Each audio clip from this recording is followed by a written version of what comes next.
तो हमारी मांग क्या है जो पूरे समाज को लाभान्वित करेगा? हमारी पहली मांग है कि सवर्ण आयोग का पुनर्गठन करो और उसे संवैधानिक दर्जा दो। यदि आप सहमत हैं तो दोनों हाथ उठाकर अपनी सहमति दर्ज कराएं।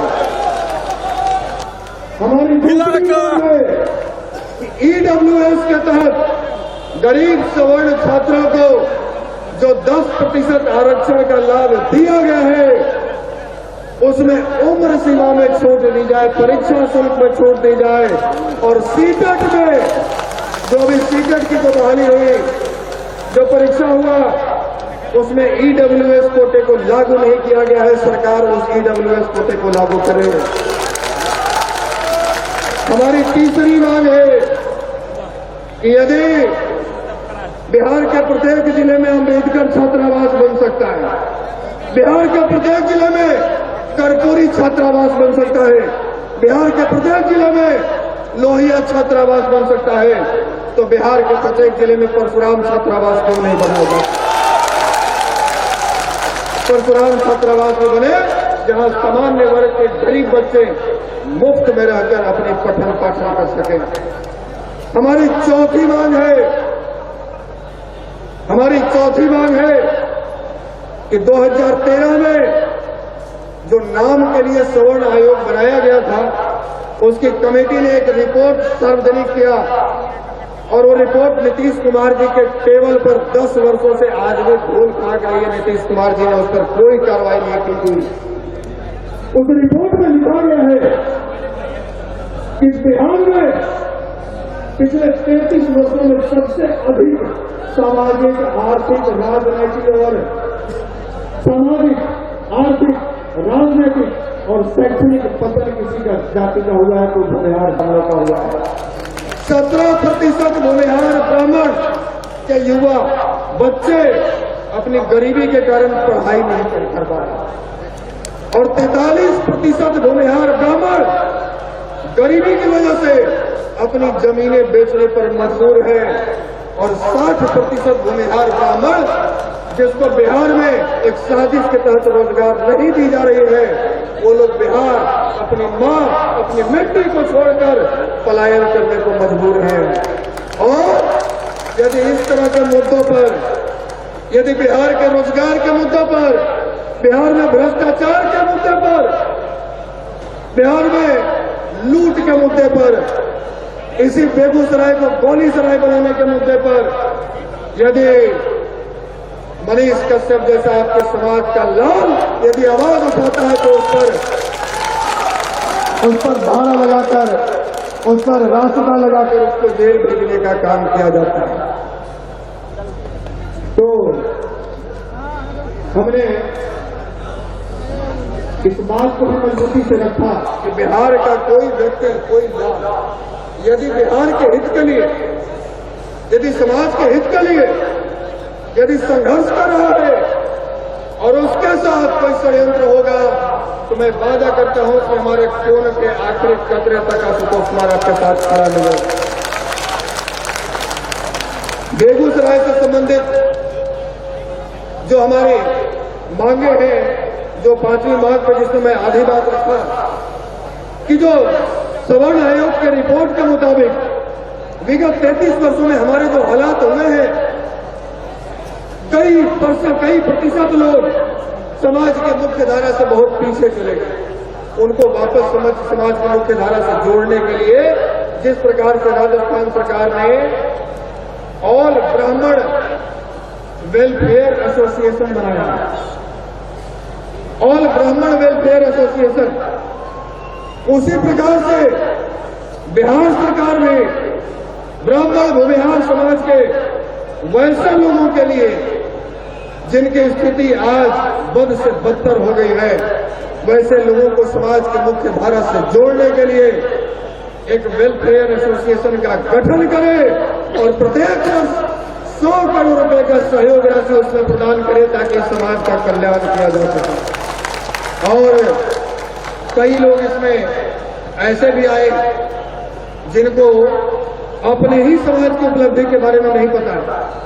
कई मंचों से इस बात को रखा लेकिन फिर आज कह रहा हूं, इसको याद रखने लायक है, जो लोग आपके खिलाफ दलितों के बीच में जाकर, पिछड़ों के बीच में जाकर ये नफरत फैलाते हैं, ये तो भूमिहार है, ये तो ब्राह्मण है, ये तो राजपूत है, ये सामंती है, ये शोषक है, ये मनुवादी है। हम श्रीमान, हम सामंती नहीं है, हम शोषक नहीं है, हम पोषक रहे हैं। और एक आपको यदि पता नहीं हो तो इतिहास का पन्ना उठाकर देख लीजिए, विनोबा भावे जी के द्वारा लिखित पुस्तक उठाकर देख लीजिए।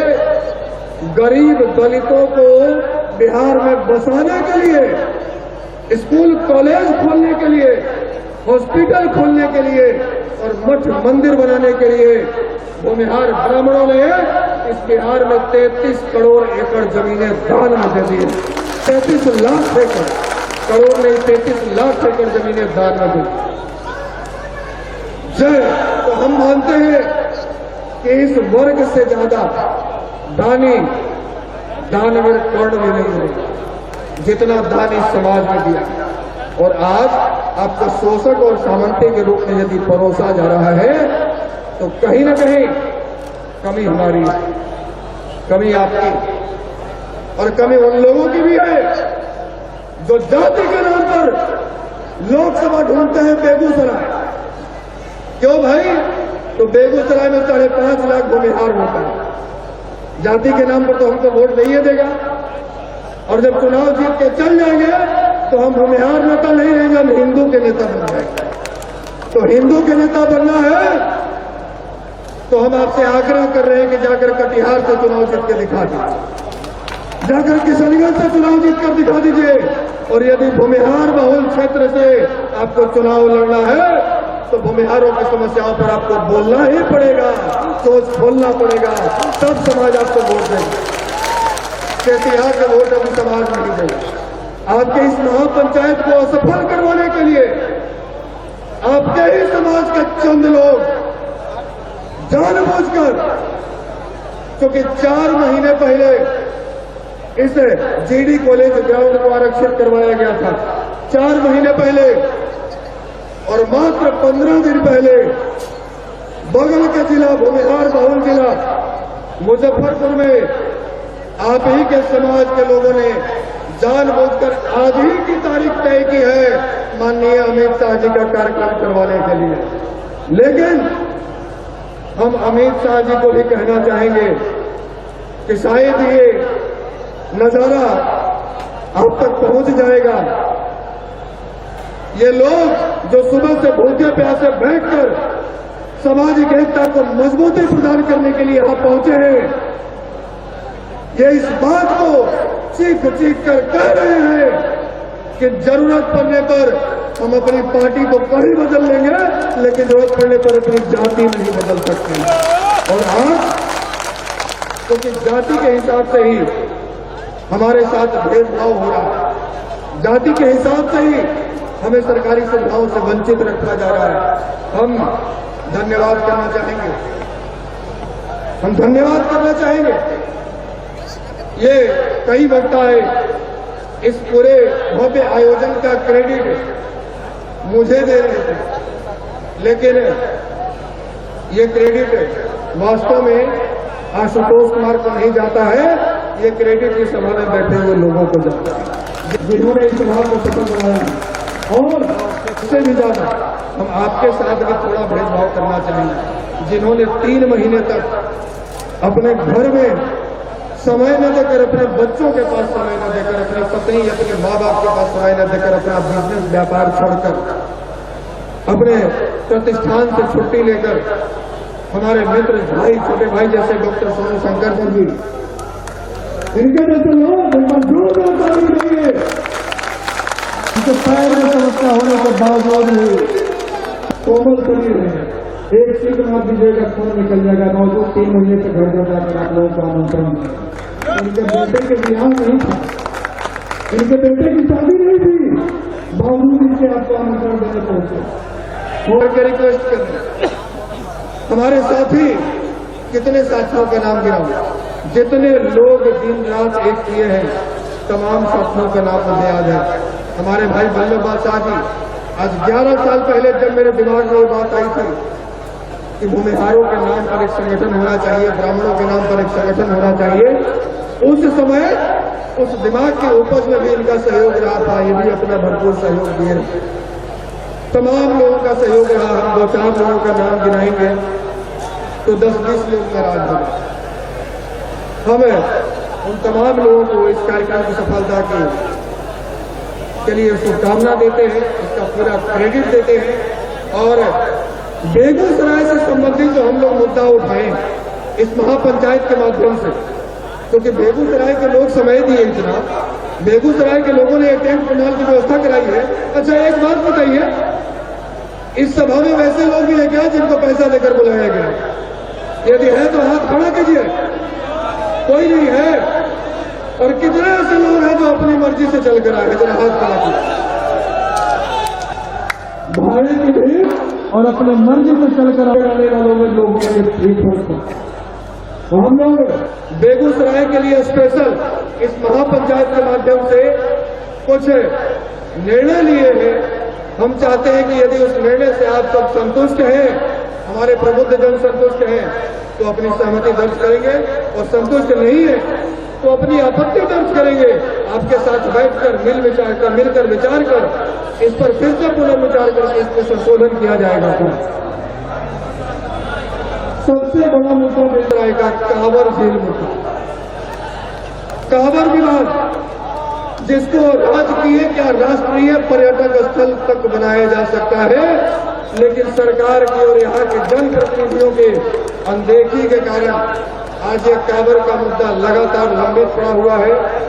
तो इसके लिए संगठन ने एक निर्णय लिया है कि एक कांवर झील के नाम पर एक कमेटी बनाई जाए। केवल नेताओं के जरिए कि चुनाव में आए, भाषण दिए कि अबरी हमको जिता दीजिए, आपके कांवर झील को एकदम स्वर्ग बना दें, एकदम चकचका दें। वो मुद्दा नहीं, हम यहाँ वोट मांगने आपको नहीं आए। शायद कोई ऐसा व्यक्ति मिलेगा जो इतनी बड़ी सभा का आयोजन करके कहता हो किशोर नेता में बंद नहीं, मुझे बात बोलती। तो कांवर झील के लिए एक कमेटी बनाई जाएगी जो लगातार उस पर काम करेगी, और यदि मुख्यमंत्री राज्यपाल से मिलने की जरूरत पड़ेगी तो उसको मिला जाएगा। कमेटी उससे संबंधित तमाम साक्ष्यों को, सबूतों को इकट्ठा करेगी। दूसरा एक कसहा दियारा का मुद्दा है। कसहा दियारा पर भी महापंचायत अपने स्तर से अध्ययन करके उसके निपटारे पर प्रयास करेगी। एक आपके जिले के लाल, जिनके नाम पर हम चाहेंगे कि पूरे जहां तक मेरी आवाज पहुंच रही है सब लोग एक बार भारत माता का जयघोष लगाएंगे। लेफ्टिनेंट शहीद ऋषि कुमार, हम चाहेंगे कि उनके नाम पर एक बार जयघोष हो। भारत माता की, शहीद ऋषि अमर रहे, शहीद ऋषि अमर रहे। उनके नाम पर, उनके शहादत दिवस के अवसर पर संगठन ने एक वादा किया था, इस बेगूसराय में 1100 पौधारोपण किया जाएगा, पेड़ लगाए जाएंगे और उनको संरक्षित किया जाएगा।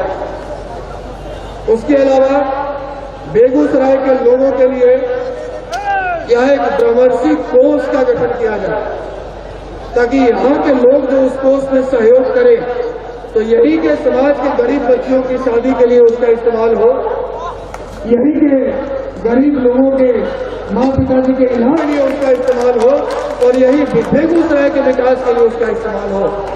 इसी प्रकार से कई और मुद्दों पर हम लोग कर रहे हैं, विचार कर रहे हैं, विमर्श करेंगे और उस पर आगे काम करेंगे।